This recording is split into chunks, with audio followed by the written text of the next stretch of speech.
అధికార విపక్షాల మధ్య నువ్వా నేనా అన్నట్లు సాగిన జూబ్లీ హిల్స్ ఉప ఎన్నిక ఫలితం మరో 24 గంటల్లో తేలనుంది. సిట్టింగ్ స్థానాన్ని నిలుపుకోవాలని బీఆర్ఎస్, ఎలాగైనా జూబ్లీ హిల్స్ పై జెండా ఎగురవేయాలని కాంగ్రెస్, నియోజకవర్గంలో పట్టు సాధించాలని బీజేపీ సర్వశక్తులు ఒడ్డి పోరాడాయి. సుమారు నెల రోజుల పాటు పార్టీలు తమ నాయకత్వాన్ని నియోజకవర్గంలో మోహరించాయి. విమర్శలు, ప్రతివిమర్శలు, సవాళ్లు, ప్రతి సవాళ్లతో రాష్ట్ర వ్యాప్తంగా ఉత్కంఠ రేపిన జూబ్లీ హిల్స్ ఉప ఎన్నికలో గెలిచేదెవరో శుక్రవారం తేలనుంది. ఇప్పటికే అధికారులు ఓట్ల లెక్కింపునకు ఏర్పాట్లు పూర్తి చేశారు. శుక్రవారం ఉదయం 8 గంటలకు యూసఫ్గూడలోని కోట్ల విజయభాస్కర్ రెడ్డి స్టేడియంలో లెక్కింపు ప్రారంభం కానుంది. 10 రౌండ్లలో లెక్కింపు పూర్తి చేయాలని నిర్ణయించారు.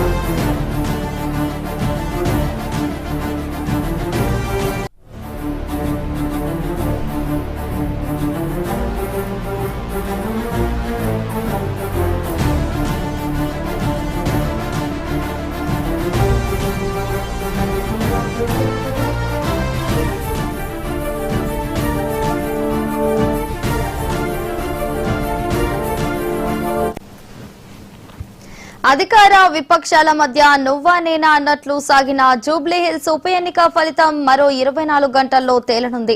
సిట్టింగ్ స్థానాన్ని నిలుపుకోవాలని బీఆర్ఎస్, ఎలాగైనా జూబ్లీ హిల్స్ పై జెండా ఎగురవేయాలని కాంగ్రెస్, నియోజకవర్గంలో పట్టు సాధించాలని బీజేపీ సర్వశక్తులు ఒడ్డి పోరాడాయి. సుమారు నెల రోజుల పాటు పార్టీలు తమ నాయకత్వాన్ని నియోజకవర్గంలో మోహరించారు.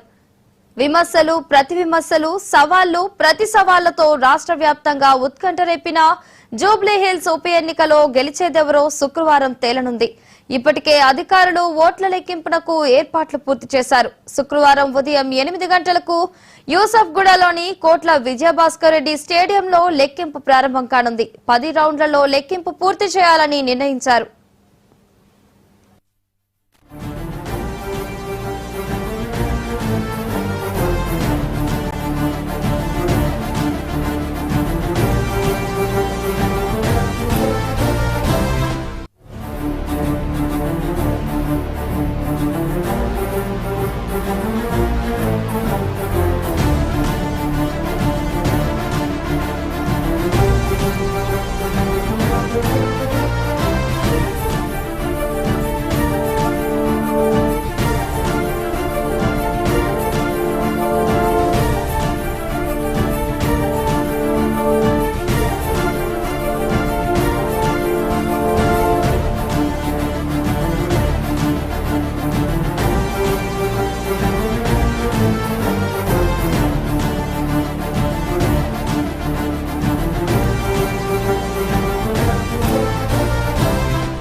అధికార విపక్షాల మధ్య నువ్వా నేనా అన్నట్లు సాగిన జూబ్లీ హిల్స్ ఉప ఎన్నిక ఫలితం మరో 24 గంటల్లో తేలనుంది.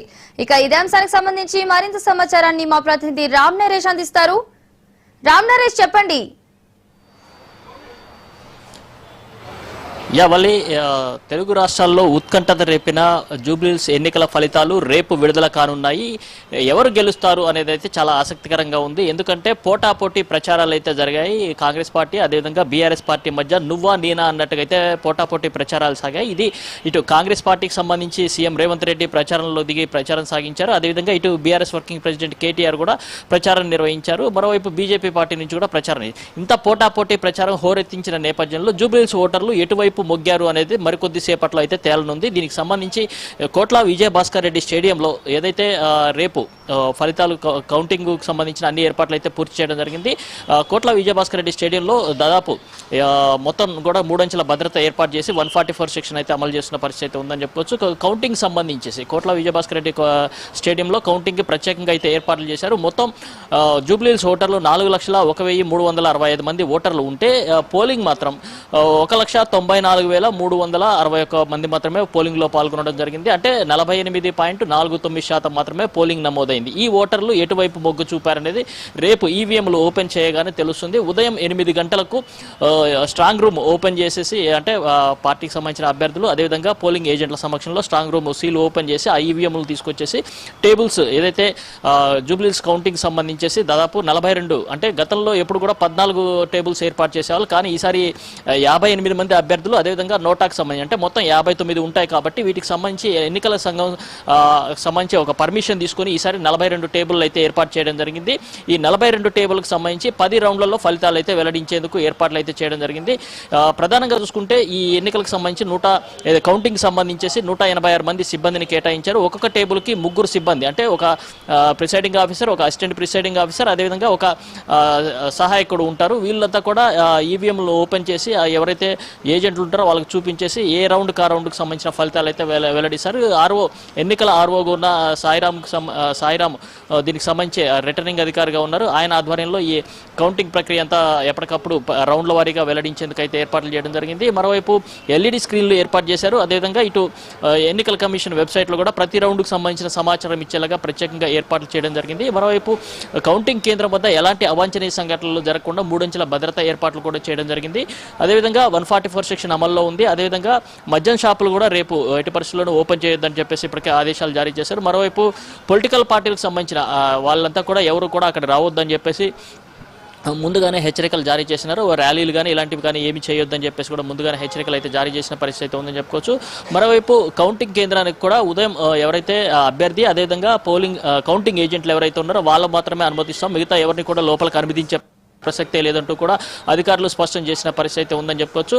మొత్తంగా చూస్తే తెలుగు రాష్ట్రాల్లో ఉత్కంఠ రేపిన జూబ్లీహిల్స్ ఫలితాలు రేపు ఉదయం 8 గంటలకు ప్రారంభమవుతాయి. ఉదయం 8 గంటలకు ప్రారంభమైనప్పుడు ఏదైతే పోస్టల్ బ్యాలెట్ ఉంటుందో ఆ పోస్టల్ బ్యాలెట్ లెక్కింపు ఉంటుంది. అయితే పోస్టల్ బ్యాలెట్లు ఎవరు లేరు కాబట్టి ఈసారి హోమ్ ఓటింగ్ అంటే వృద్ధులు కానీ వికలాంగులు కానీ ఎవరైతే ఇంటి దగ్గర నుంచి ఓటు వేశారో వాళ్ళకి సంబంధించి 101 ఓట్లు ఉన్నాయి. ఆ ఓట్లకు సంబంధించి మొదట లెక్కింపు చేస్తారు. ఆ ఓట్ల తర్వాత షేక్పేట డివిజన్కి సంబంధించి ఓట్ల లెక్కింపు ఉంటుంది. చివరిగా ఎర్రగడ్డ సంబంధించిన ఓట్ల లెక్కింపు ఉంటుంది. అంటే బూత్ 1 ఏదైతే ఉందో పోలింగ్ నెంబర్ సీరియల్ నెంబర్ ఏదైతే పోలింగ్ బూత్ సీరియల్ నెంబర్ ఏదైతే ఉందో ఆ సీరియల్ నెంబర్ 1 దగ్గర నుంచి స్టార్ట్ చేసి 407 వరకు అది మొదటి పోలింగ్ బూత్ వచ్చేసి షేక్పేట ఏరియాకి సంబంధించిన పోలింగ్ బూత్ ఉంటుంది కాబట్టి ఆ పోలింగ్ బూత్ నుంచి స్టార్ట్ అవుతుంది. అదేవిధంగా చివరిలో